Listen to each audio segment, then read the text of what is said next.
ilo-launch po natin itong part na to sa August. Tapos ang natiran dyan, Ang 63. ito. So, itong pinaka main entrance, ito na po yun.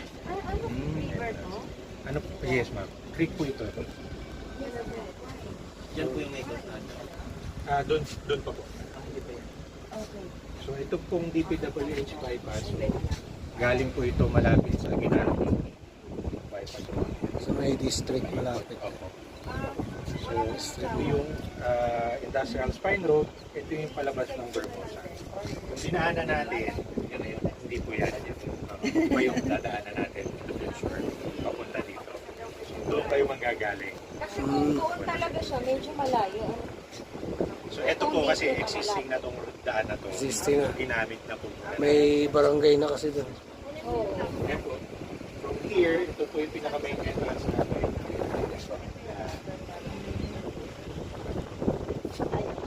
Open na yung entrance. Yes, Amenities ang tumbo. Ito, full number, hindi pa no? hindi pa po. Meron pa ako dito, ma'am. 5 lots. May dalawa pa dito, isa dito. Ito east facing. Ito west facing. Tapos meron pang mga corner pa dyan. May mga lots pa dito. Magkano po pa? Dito po 61,000 per square.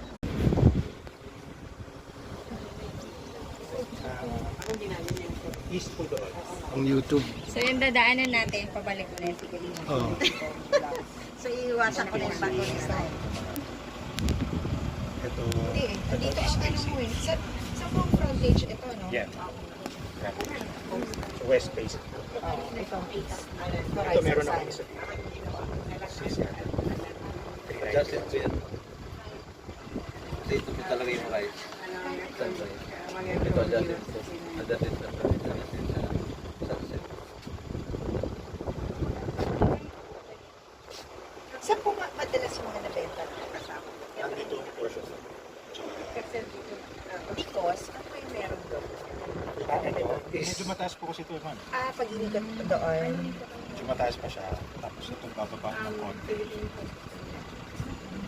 No, yeah. Flat lang naman. Hindi mo masyadong makikita yung difference. Kasi dito kita ko na yung ganun lang. Ay, pantay-pantay lang. Pero doon na part, makikita mo talaga. Pero sir, tabi-tabi na ba to? Ay, baka ito. So pag nagbakod yung May setback pa rin naman siya, ma'am, na 3 meters sa front, 2 meters sa sides.